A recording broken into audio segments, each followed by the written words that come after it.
What if I told you that there's a version of you, alive, conscious, and active, watching you at this very moment?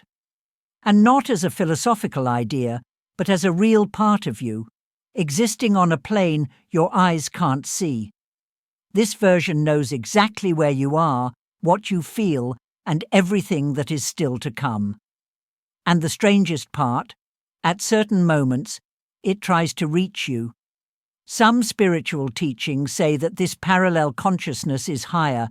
It has already lived everything you're still living. It's made choices you can't even imagine. And when you start to drift from the original plan, it shows up. Sometimes in dreams, sometimes through intuition, almost always in silence. The problem is, almost no one notices. Most people ignore the signs, laugh off the coincidences, dismiss intuition. But those who pay attention feel it. They know it's not imagination. They know there's something, or someone, trying to remind them who they really are. If this sparked your curiosity, hit like, subscribe to the channel, and turn on notifications. And comment below, if it's me, I'm listening. Because sometimes, all that other version of you needs is for you to stop and listen. In many spiritual traditions, there is a powerful, yet often overlooked idea. We didn't come into the world by chance, not as victims of fate, nor as random parts of a cosmic machine. Before incarnating, our soul would have actively participated in creating its own path. It would have chosen the exact moment of birth, the place it would live, the parents it would have, and even the challenges it would face. Nothing would be accidental. Everything would be part of a deeper plan. Invisible to the eyes, but perfectly clear at the level of consciousness. This concept exists in ancient spiritual schools, Eastern philosophies, esoteric records, and even in accounts of near-death experiences. There's a quiet agreement among these teachings. The soul exists before the body, and it knows why it's coming. Even if the body forgets upon birth, this memory remains stored at a more subtle level of awareness. And throughout life, small signs appear, trying to awaken this dormant knowledge. According to these beliefs, we don't just choose our family, we also choose the most significant encounters we'll have. Friends who feel like siblings, lovers who feel like reunions, and even adversaries who seem to cross our path just to test us. None of it would be coincidence. They are spiritual connections from other lives, agreements made before birth, with the purpose to teach, to heal, or to finally release what has yet to be resolved. This means that life's major meetings, and even major clashes, are part of a broader spiritual design. People who transform us, awaken us, or destabilize us are there by purpose, not accident. The soul recognizes what the mind doesn't understand. That's why you might look at someone for the first time and feel like you've known them for centuries, or feel repelled by someone for no rational reason, just a sense that they don't belong on your path. This theory also explains why certain patterns repeat in our lives. Situations that return in different forms, emotional patterns that drag on for years, blockages that persist even after external changes. These are parts of the original agreement that haven't yet been understood or resolved. And when these issues start piling up, it's common for the soul to feel the need to intervene, to try to remind you of what was agreed upon before you even arrived here. If that memory doesn't surface through conscious experiences, it may come through intuition, dreams, repeated signs, or even from another version of yourself, connected to higher planes, trying to reach you. Because if there's a spiritual plan drawn by you before birth, then there's also a return point, a calling that, when ignored, starts knocking louder and louder, and sometimes it shows up as something external. But in truth, it's you trying to remember yourself. You know that difficult relationship with a family member. A bond that drains you, hurts you, but that you just can't seem to walk away from. Or that friend you swore was true, only to suddenly be betrayed, as if everything flipped overnight. These situations are more than just human disappointments. According to many spiritual traditions, these relationships were written even before you were born. And most likely, this isn't the first time you and this person have met. There's a principle called a soul contract. It says that before incarnating, we make agreements with other consciousnesses, some with deep bonds of love, others with unresolved karma that needs balancing. That absent father, that controlling mother, that sibling who never understood you. They could have been completely different figures in other lives. And now they return in new roles so that something can finally be understood, forgiven, or released. What's most interesting is that, even without conscious memory, the body feels, the soul recognizes. You know when you meet someone and feel an immediate connection without explanation. Or the opposite. You feel repulsion, discomfort, a silent warning right away. That could be the energetic memory of a past life manifesting. These are emotional fragments that transcend time. The current experience would be just another chapter in a much longer story. And that's why, sometimes, the most intense relationships are also the most painful, because they carry layers from other lives that haven't been resolved. The pain you feel may not be just from now. It may be remnants of something you didn't finish back then, and that soul returns at the exact moment with the silent mission to make you feel, so that this time you react differently. You're not being punished. You're being invited to close a cycle. These dynamics repeat until the lesson is complete. It's not enough to walk away physically. If the emotional and spiritual bond isn't understood, it may return in other forms, with other people, in other lives.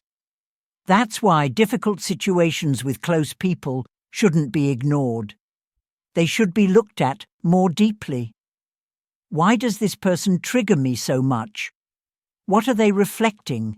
What are they forcing me to face within myself? These questions are keys that unlock lives. And maybe that's why, when everything seems to repeat, that other version of you, the more awakened, more connected consciousness, tries to manifest. It already knows which path leads to liberation. It has already lived what you're living now, and it tries to guide you through the same hallways where you always get lost. And that's when the signs start appearing, calling you to act differently.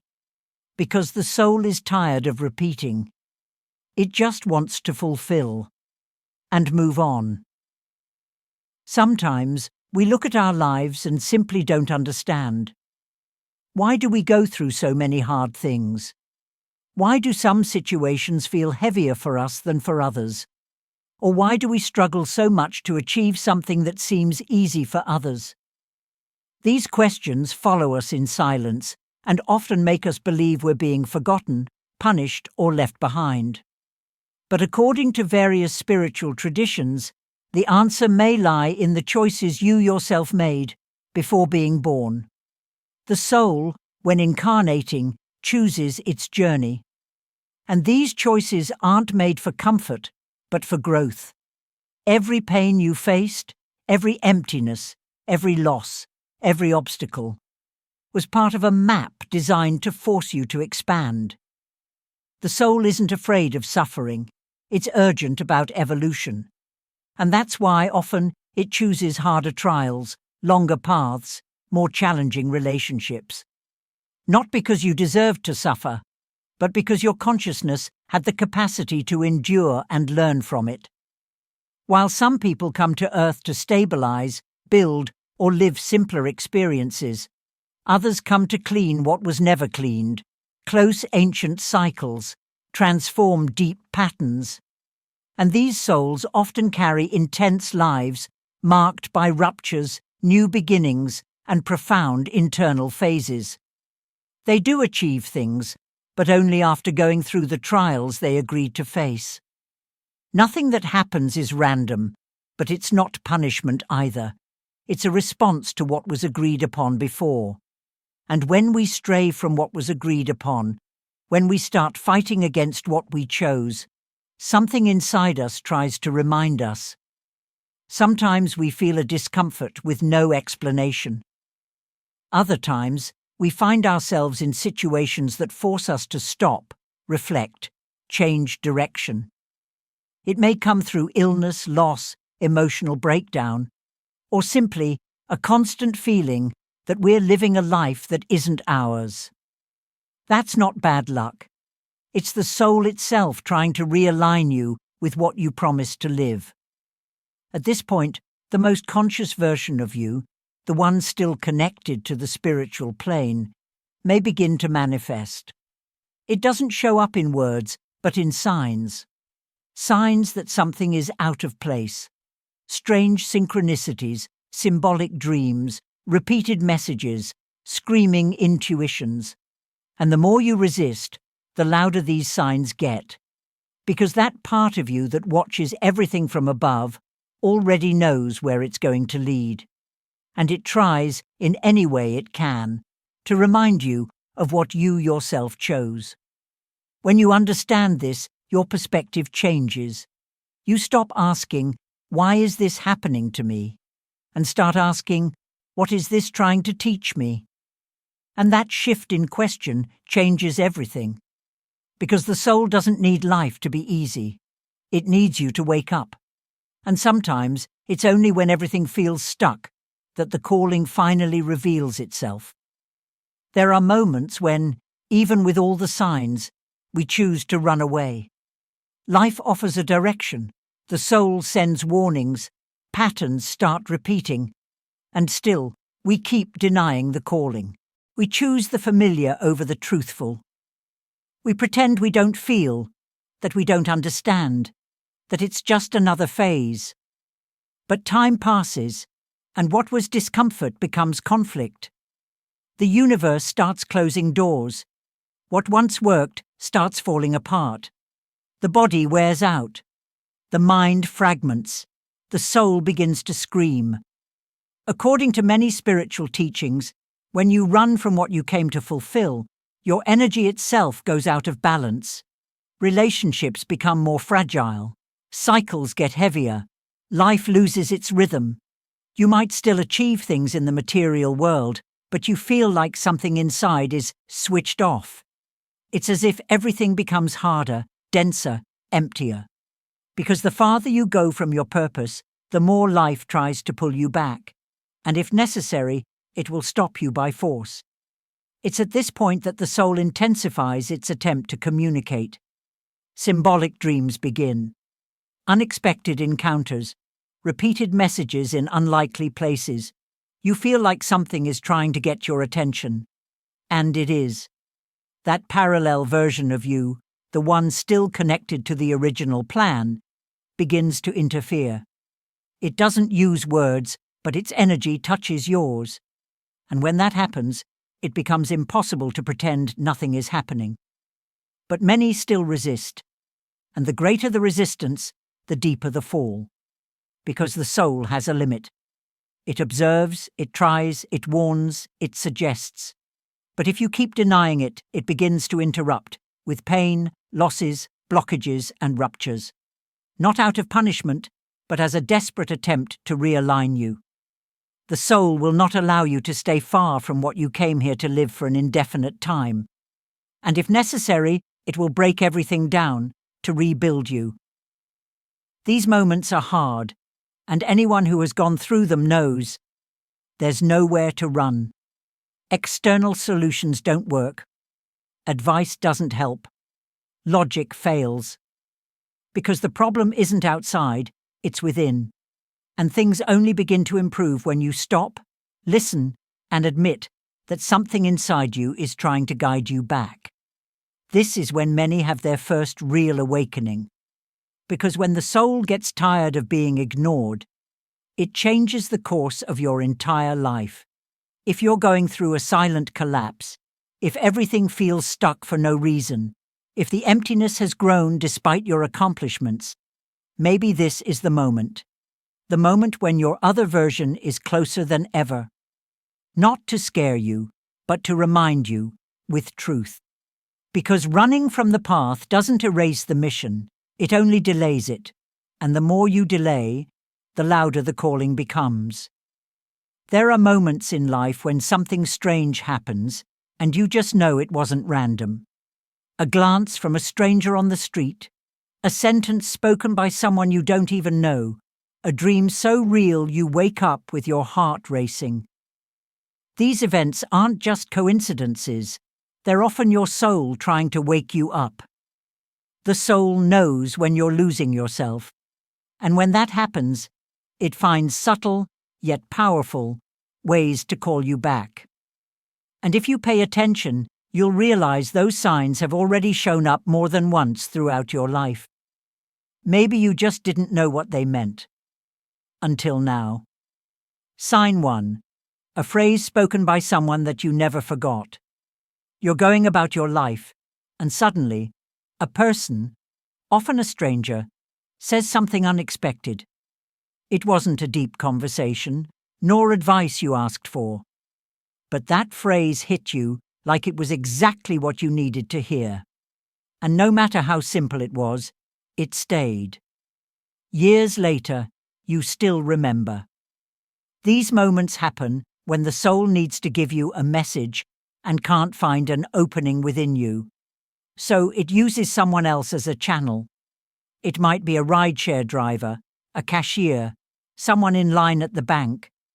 And what that person says resonates with a part of you that was forgotten.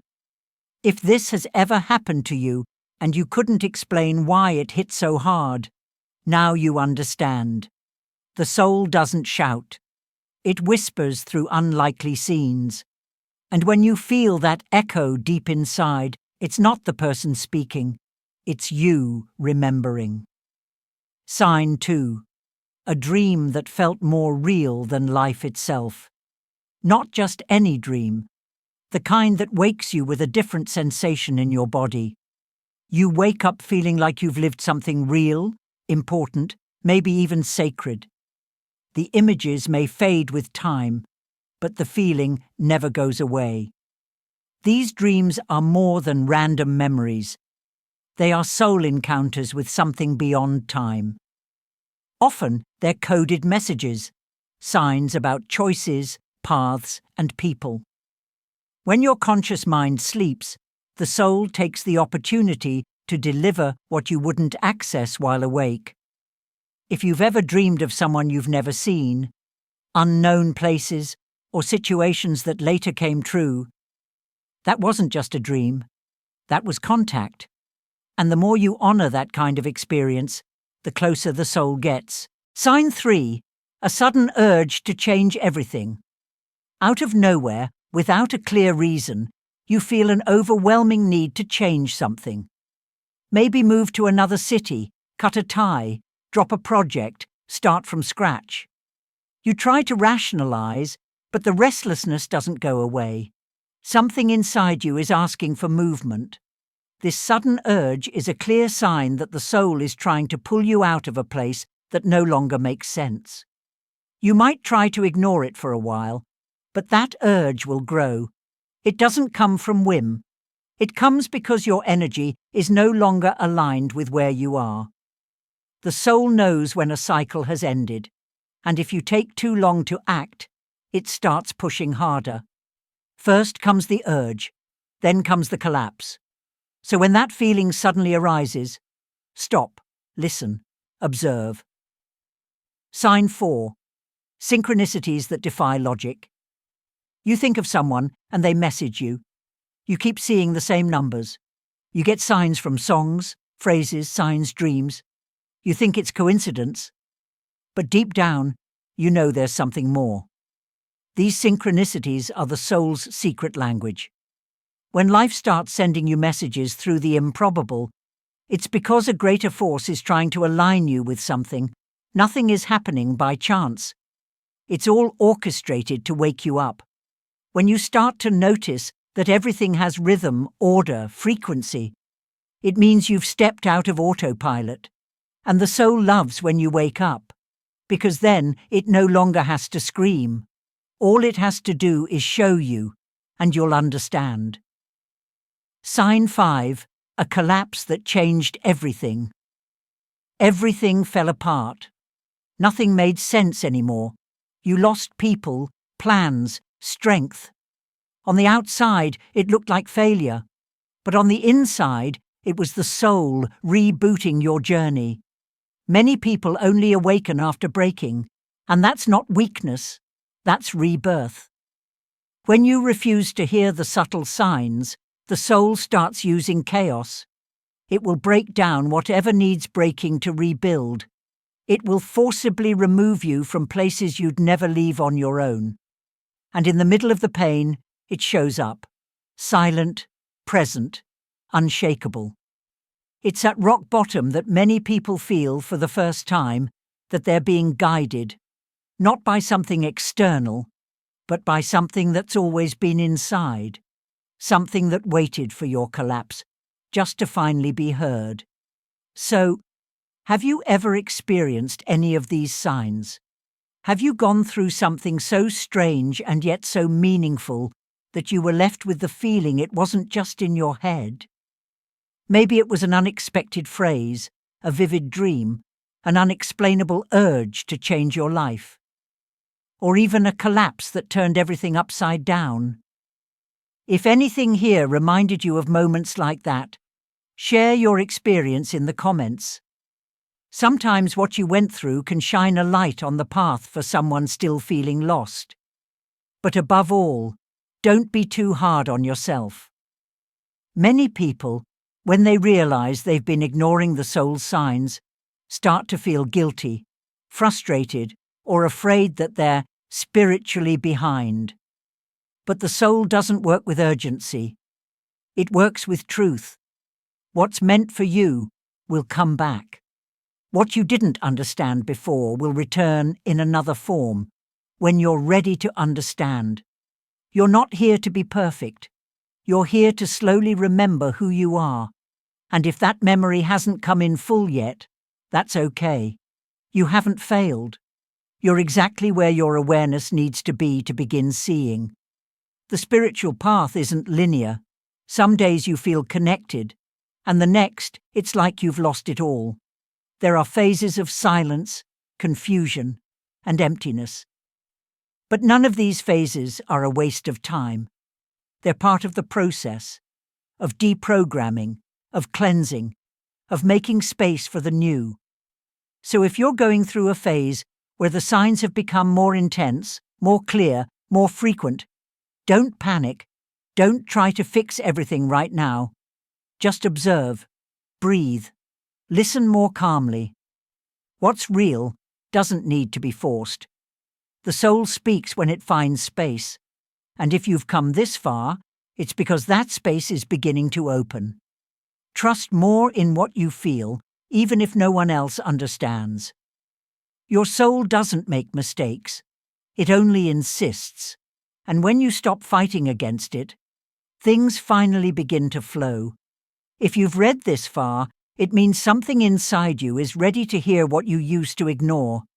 Maybe this video didn't teach you anything new. It just reminded you of what, in silence, you've always known. The soul doesn't need proof. It needs space, and you've just created one. A space where things that once seemed like coincidence start to make sense. The spiritual journey doesn't begin with a miracle. It begins with attention. When you start noticing the signs, listening to what you feel, and respecting what makes you uncomfortable, the invisible starts to reveal itself. And no, you won't understand everything all at once, but you're no longer asleep. And that changes everything. Because once you start to see, you can't go back to where you were. Keep observing, keep feeling, and above all, Trust what moves within you, even if no one else around understands. Those who listen to the soul often have to walk a little more alone. But in time, they realize they were never truly alone. Because there is a version of you, more awakened, more elevated, that's always there, guiding you in silence. If this content touched something inside you, hit the like button, subscribe to the channel, and turn on notifications. That way you'll keep receiving videos like this, ones that don't just inform, but remind. And if you know someone who feels things deeply, but doesn't understand what they feel, share this video. Maybe what is just a reminder for you could be their very first step. And now, write in the comments, "I'm ready to hear what my soul has always tried to say." That phrase seals what was activated here and opens the way for what's still to come. Remember, you're not late or wrong or lost. You are awakening, and the soul never misses its timing.